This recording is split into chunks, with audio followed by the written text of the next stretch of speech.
evening. No matter where you're at, have a good something. I'm Kim Hayden, and this is Kim Talks Resilience. Welcome back if you're joining us again. But if this is your first time here, I want to give you a little insight as to what we do here. My journey is to interview amazing women from around the world to share their insight and inspiration. These are entrepreneurs, speakers, coaches, and authors. These are women who are out every day working to help others, to inspire others, to serve others. These are women who are the game changers in this world. So that is what you can expect here at Kim Talks Resilience. I want you all to take a moment, and if you get a chance, go over and check out queenofresilience.shop. This is my store online. It helps offset this podcast and helps us bring amazing women to the stage. So our guest today, I met, she is a author, and she has a really cool, I love some of the language she uses in her bio, and we're going to dissect this a little, but listen closely because she really takes ownership and steps into a leadership space. Emily Gold Mears is a citizen scientist. She's a biohacker, research analyst, and a health advocate. She is the author of Optimizing Your Health, an approachable guide to reducing your risk of chronic disease. A former attorney, Gold Mears shifted her advocacy efforts to seek information on optimizing one's health through extensive research analysis and science and medicine. In science and medicine, her research focuses on the intersection of functional and allopathic medicine and the critical requirements for individuals to become their own healthcare advocates. So let's bring Emily in. This is going to be a really great conversation. Welcome to the show, Emily. How are you today? Thank you, Kim. I'm well. It's nice to be here with you. I've been looking forward to this, and I'm actually looking more forward to it now this week after I went to an event last week. A group of women were doing a program called Moments Matter, and it's about advocating. And they talked a lot around mental health, especially coming out of the past few years. And I actually learned the definition of dysregulated. A dysregulated human being lives in fear, uncertainty, and no end in sight. And this gal starts talking, she goes, and what have we just been through? So she goes, we're dealing with a lot of dysregulated individuals who are trying to work back towards normal. And I think leaders like yourself are going to be really critical in this kind of world healing that we're in right now. But before we go into what you do, Emily, I would really like you to share with us a little bit of who you are, the story that makes up Emily, and why you do what you do. Well, so as you mentioned in my bio, I was a lawyer. I did not love practicing law. I've always been fascinated by both science, medicine, and health. And I've had a couple of experiences in my life that required me to do serious research because the conventional healthcare system was not able to help me. It started with my father, who became ill with vascular dementia. And I watched how the conventional healthcare system treated his disease, and I was truly horrified. And I began frantically researching to see if there was anything I could find to slow the progression of his disease. And what I found was actually quite grim, because despite billions of dollars allocated to this disease and brilliant scientists devoting their lives, there really has been no meaningful progress. So I broadened my research to chronic disease in an attempt to find something hopeful and optimistic. And I did indeed find many optimistic and hopeful things that we can all do to optimize our health and at the very least postpone the onset of chronic disease. Chronic disease being what's probably going to kill most of us. I also had my own health issues, a serious fatigue issue that no doctor could help me with.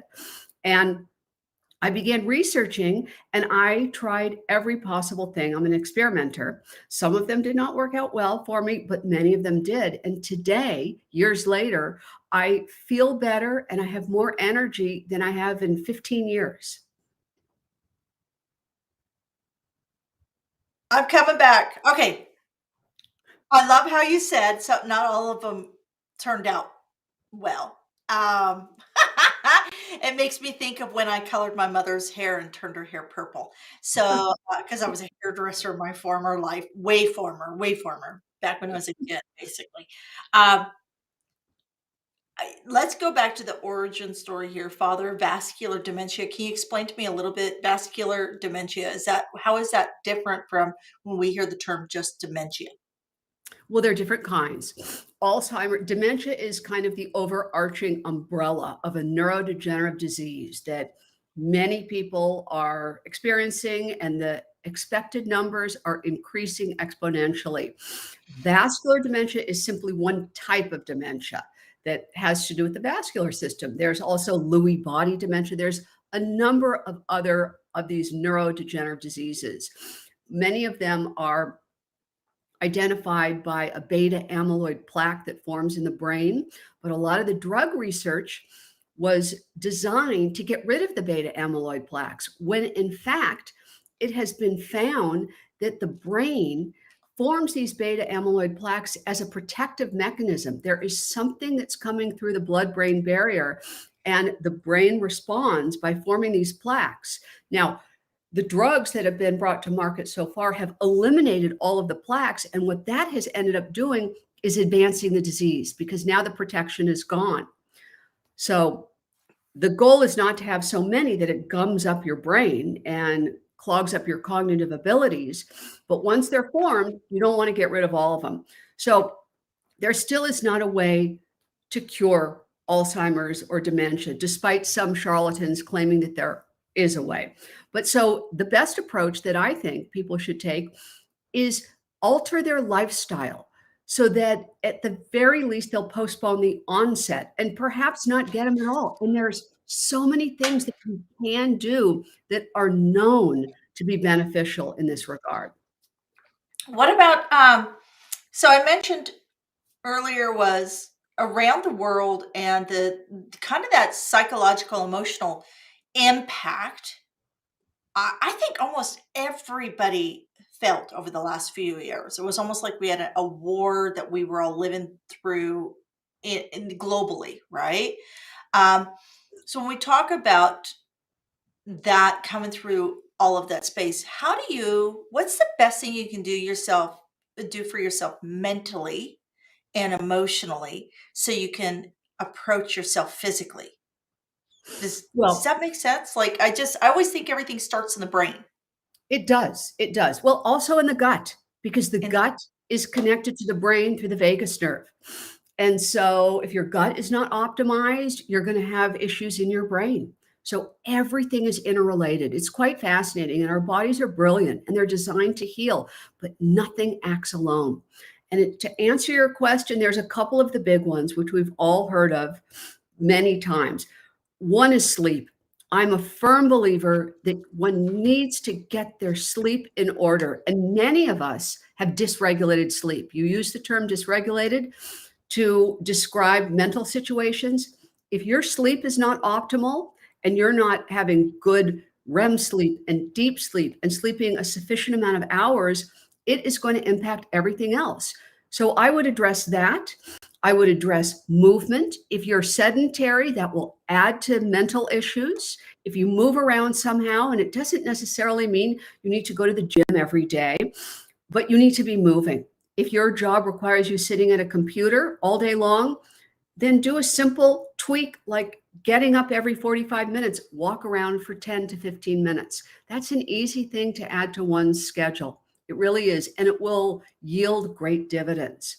And the other thing is stress, where nobody can avoid stress in life. That's an inevitable thing. But one needs to reframe their response to stress and know, okay, everyone has stress. I have to put it in a different perspective and deal with it in a different way so that it doesn't compromise my immune system, which we've seen.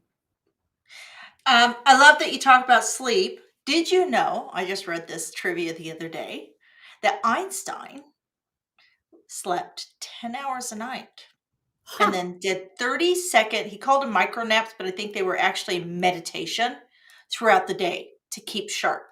but he slept 10 hours a night. And Interesting. he was a lucid dreamer. A Huh. lot of the things that Einstein shared came to him through sleep. I didn't know this. Somebody said something about I must be a genius because I sleep 10 hours a night. And I'm going, oh, I sleep 10 hours a night. What is this? So I started researching. It's like, oh, if it's good enough for Einstein, everybody always told me I slept too much. But I'm in bed at 9, and I tend to get up. I'm in bed between 8:30 and 9, and I'm up around 5:36. So I'm getting anywhere between 9 and 10 hours of sleep, dependent on what day of the week it is. What day of the week I can get that one extra hour in. Let's talk about the stress. I think the stress is something, especially with us coming into the holiday seasons. And I think I'd like to focus on this. Because I think if you're less stressed, you tend to engage more. You feel better about yourself overall. And you'll tend to sleep a little bit better when you can have some manageable steps around stress. I'd like to, if this is not too far out of the box, could you give us 3 actionable steps we can do daily to relieve or decrease our stress, especially coming into holiday season? We have American Thanksgiving right around the corner, which for a lot of families is going to be the first time they've been together since they got in that fight on Facebook for the last 3 years. So I think we're coming into a very high stress mode space, financially, family, everything. What are 3 things that people can do that is really good for your health that can help alleviate that stress? Well, first, I want to point out that stress affects the digestive system, the immune system, the nervous system, and the hormonal system. So once Wow. you accept that, then you want to get all of those things in order. And those would be the 3 things. The first thing is to reframe your response to stress. Because if you look at things in a different way, then your body will react differently. And you say, okay, this is not ideal. I wouldn't have chosen this situation, this stressful situation, but how can I look at it so that it benefits me? Because there's a concept that's quite fascinating. That's one of my favorite concepts called hormesis. And what that is exposure to acute, short acting stress, things like extremes, cold, heat, high intense exercise that can result in an adaptation. And once you adapt, you create increased resilience, which is what we all need. The name of your series, Resilience. So these you can look at things and say, okay, I can handle this for a short amount of time and look at it in a different way and figure out how will this benefit me? Because seriously, we learn our best lessons from failure, from stressful experiences. We find out what we're made of, and we usually end up stronger. So you mentioned something around extremes. So extreme cold, extreme hot, these can cause stresses and can increase the endurance. Is that why I know that exercise, movement, releases endorphins, helps mobility, obviously. Uh, is that why does exercise help with stress then? Is that Absolutely, without question. As a matter of fact, I would suggest that if someone is in a stressful situation, at the very least, go for a walk if you can. If you live in an area where you can walk outside, I'm in Los Angeles, so we can do that most often. But if you can't, then walk around your house, or if you can go to a gym and walk on a treadmill.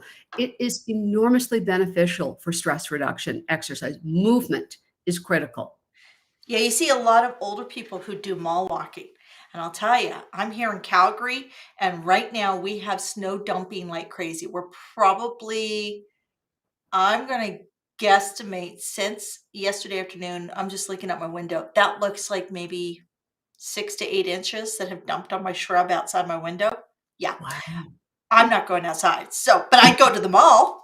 I'd go to the mall in a heartbeat. And I think a lot of malls, a lot of places like those, the common spaces open up early for mall walkers. The Oh, stores don't interesting. open, but I especially in northern climates, check that out, folks. Call your local mall, check that out, because I do think that in northern climates here in Calgary, they do open up like an hour early for the common spaces, just to get people working, doing their mall walking. Um, so let's dive into optimizing. First of all, what was one of your worst choices? You said that you had some not so great uh, experiments within your journey. What's the one that sticks out to you going, I would never do that again? There's so many.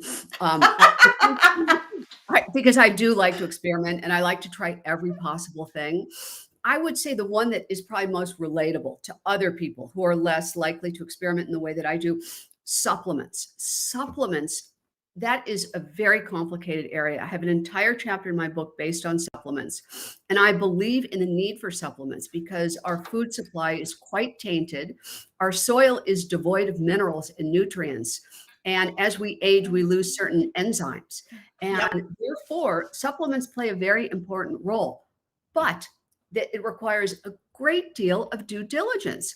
And I used to read articles about if you take this supplement, you will get better mitochondria. And I would think I would like to have better mitochondria. Mitochondria being the energy batteries of our cells. They're critically important to our health. But then I did a little further research and I was up to 70 supplements a day, and I do my blood work frequently because I believe that you cannot fix what you cannot measure.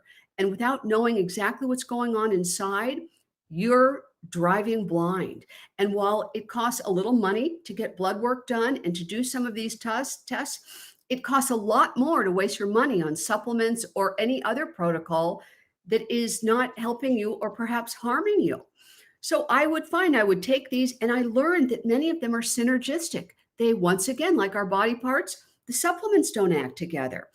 You can take, during COVID, everyone was telling people to take zinc because zinc is an antiviral. But there was little or no discussion around the fact that zinc is synergistic with copper. And if you take too much zinc and your zinc levels go too high, your copper level falls out of balance.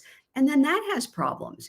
And that's true for everything. Magnesium is related to vitamin A and vitamin D. You need to take D with K. And there's not a lot talked about this. This stuff is nuanced. And while it's important to add minerals and vitamins and supplements to your protocol, one needs to do so prudently. So that brings me to the multivitamin question. So first of all, how many are you down to? Because if you were at 70, I don't have patience to take that number of pills. I mean, good on you. But what is the optimum number, and what about multivitamins? So optimum number depends upon the individual. One of the main themes throughout my book is that our one size fits all protocol is not efficient and does not work because each of us is different genetically and biochemically. And when you go to a doctor and they give you some protocol to do that they've given to everyone without regard to your individual biochemistry and genetics, it's useless, I think. And so I'm down to about 50, down from 70. And it's a commitment, but I'm committed because I feel better. And I'm so grateful to feel better and energetic. I sleep better. My stress everything is better. And so I want to continue along this path. Now, you asked about multivitamins. Personally, I'm not a believer in multivitamins at all. Everyone recommends them. And here's why. I don't believe in them because very often you don't need everything that's on the bottle. If you have a baseline of sufficient vitamins and minerals, there's no need to supplement. The definition of supplement means you're adding to something in which you are deficient. So, and then the ones that they do have that you may be deficient, it's such a small amount that it probably isn't going to do any good. And then on top of that, many of the brands are not great. They're filled with things called excipients and binders and fillers to bulk up the capsules. And these are ingredients that we don't need to be ingesting. Oftentimes, there have been studies that reveal the dose on the label doesn't match the dose on the tablet or the capsule. So brand is critical. I don't think one should take a multivitamin. I know every other doctor, they do it, but I think it's sort of a lazy recommendation.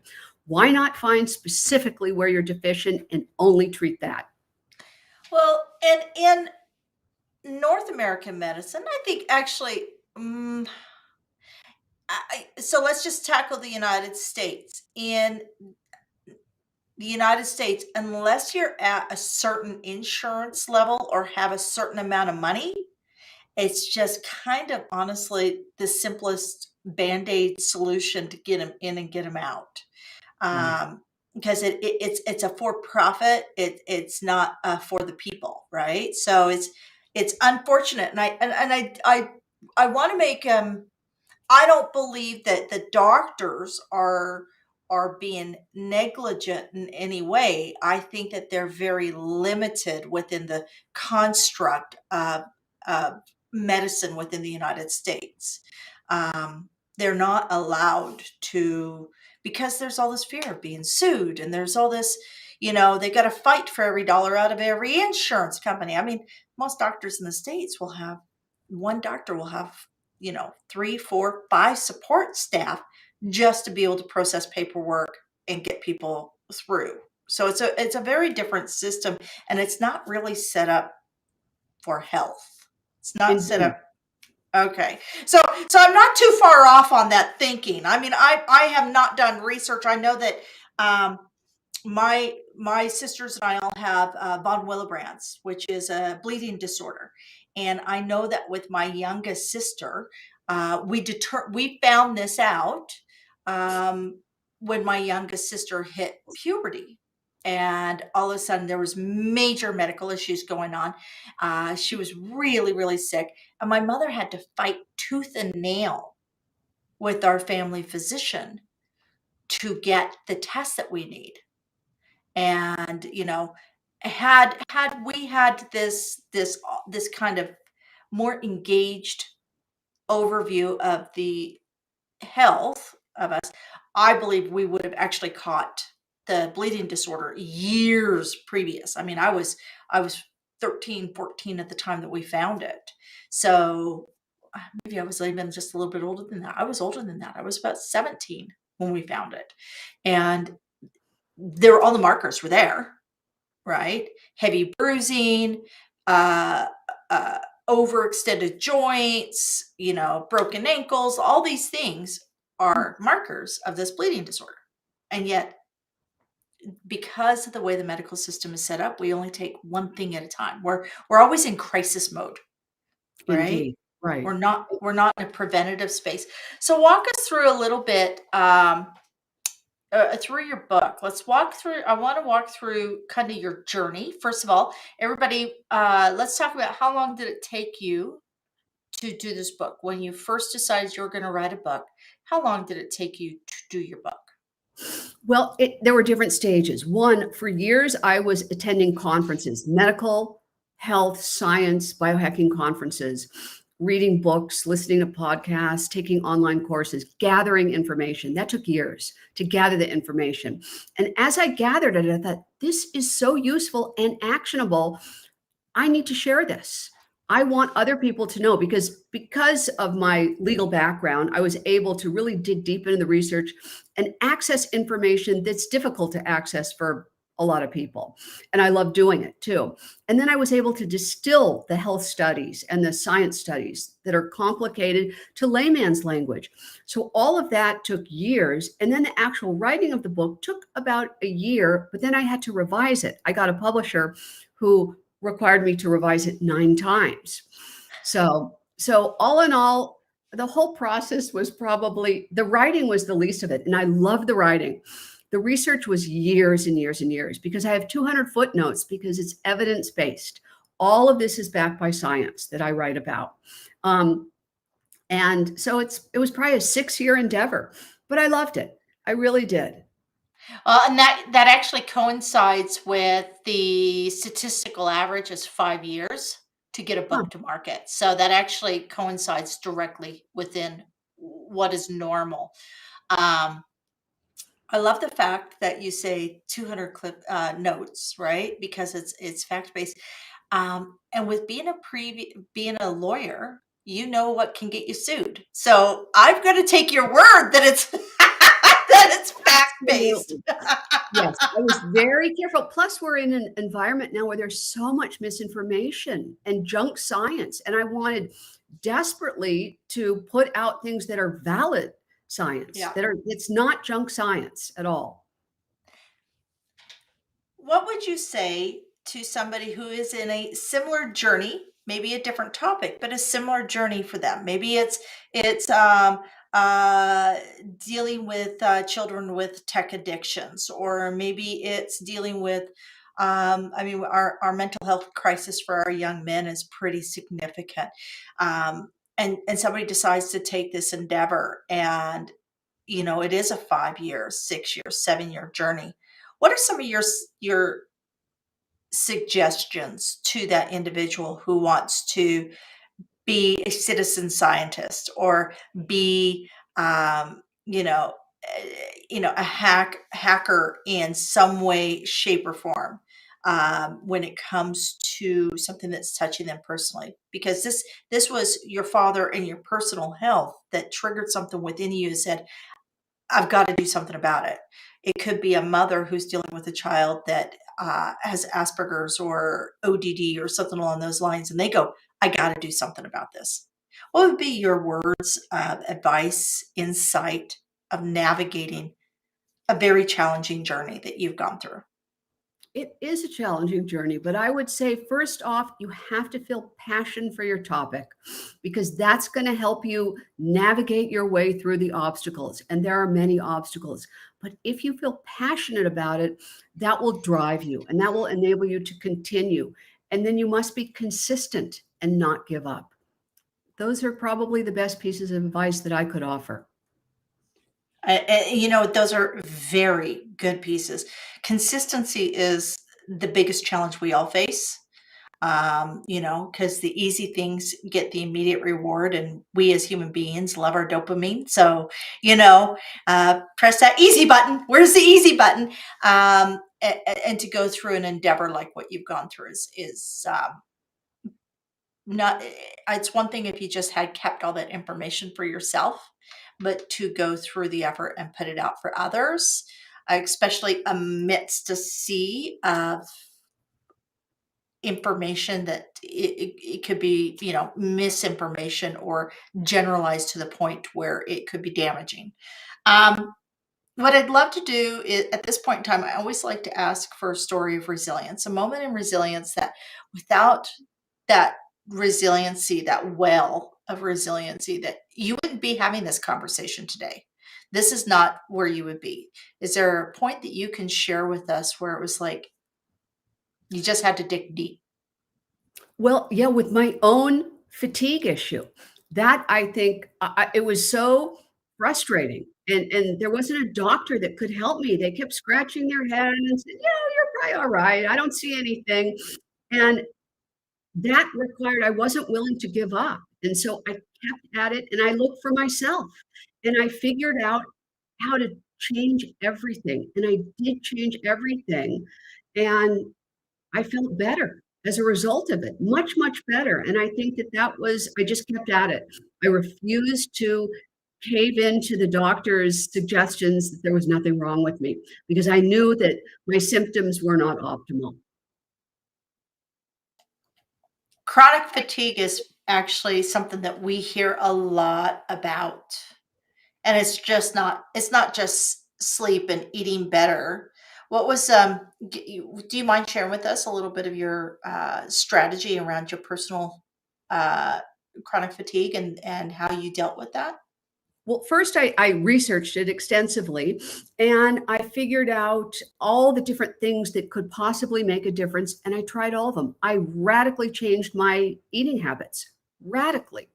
I changed my sleep habits. I changed my exercise. I had been a distance runner and it was too much for years. I loved doing it, but I altered the way that I exercise. I'm a believer in exercise and I still do it, but not that endurance type of exercise.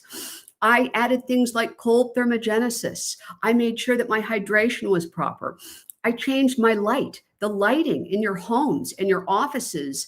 they're wearing you down too. Because in California, we have laws that say that we have to have LED light bulbs because they're more sustainable and better for the environment. But the reality is, they're very bad for our biology.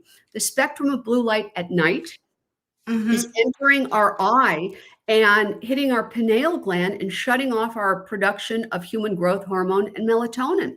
And then that affects our sleep. And everything is all interrelated. I focused on my gut because I'm a believer.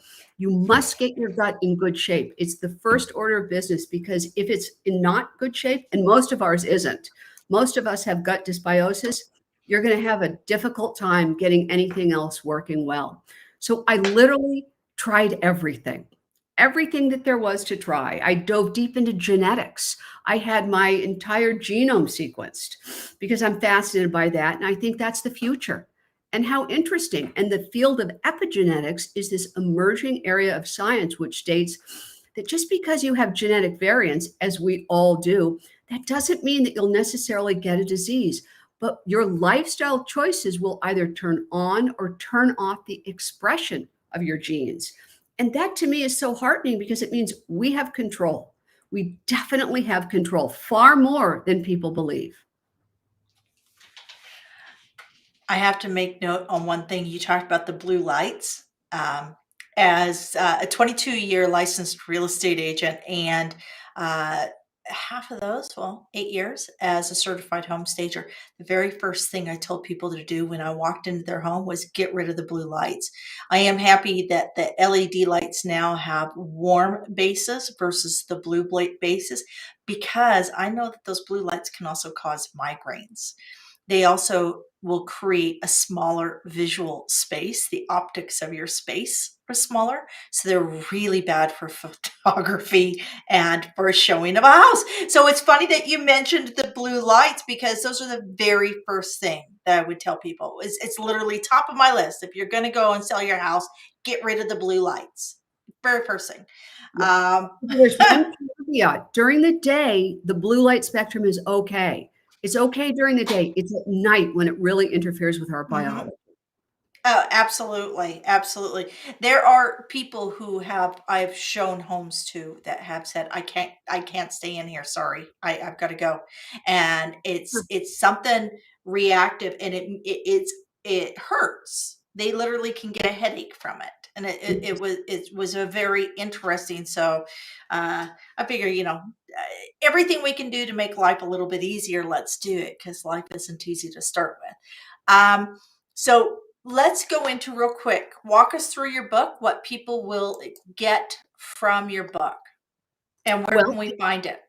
it has 19 chapters. The 19th chapter is a resource chapter, and it lists products and goods and services and everything that I've vetted through the years that I believe are safe, non toxic, and beneficial. And the first 18 chapters, I cover gut, oral health, the immune system, inflammation, sleep, hydration, nutrition. I go into toxins because I'm a big believer that our toxin exposure is a big component of disease. I cover hormones, light, supplements, cold thermogenesis, breathing, genetics, exercise, stress, fasting, tracking and testing, which is a favorite area of mine, and clinical studies. And it's in depth, but it's for people. Each chapter stands on its own, and every chapter has a personal story that illustrates the concept and action steps so that people can start. And in terms of where you can find it, it's on Amazon and Target and Walmart and all the online platforms that sell books, and in independent booksellers. Awesome. So Target and Walmart both, eh? That's awesome. That's awesome. Um, so let's go through, where can people find you if they're looking for you online? Do you do you do any type of, are you public speaking, coaching? Is there anything? What else can? How else do you serve people? Well, I have a website, emilygoldmears.com, and I have some social media, Facebook, LinkedIn, and Instagram. Also, my name, Emily Gold Mears. And I have done some speaking and hope to do more speaking. In terms of coaching, I'm not quite there yet because the promotion of the book is a full-time job. I hope to get there, but now because of my publishing company, I'm really focused on sales and book promotion. Excellent. Excellent. All righty. So this is the time when I ask our guest for a quote that inspires you, because if it inspires you, I'm pretty sure it's going to inspire somebody else out there.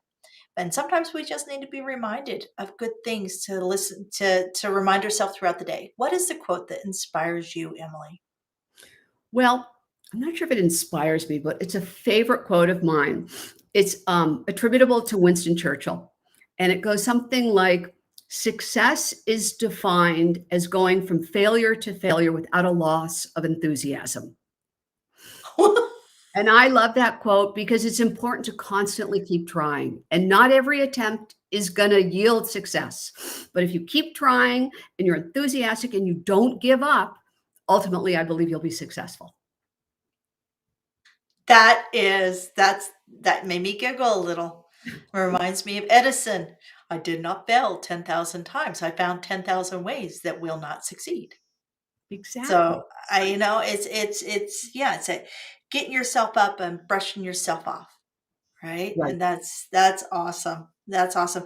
Don't settle if you feel that there is something greater out there. If you feel that there is a better option out there, don't settle. I think that's what I learned today from Emily is that, you know what, you have every right to live your best life. And sometimes you got to dig deep for those answers, no matter if it's in your personal life, your business, your love life, or your physical health, find those solutions and live your best life for sure. That's it for today, folks. I'm Kim Hayden. This is Kim Talks Resilience. And if you ever feel that your resiliency is lagging even just a wee bit, be sure to listen and lean in to our resilient community. You can go to resilientgift.com and get subscribed in for our free monthly magazine.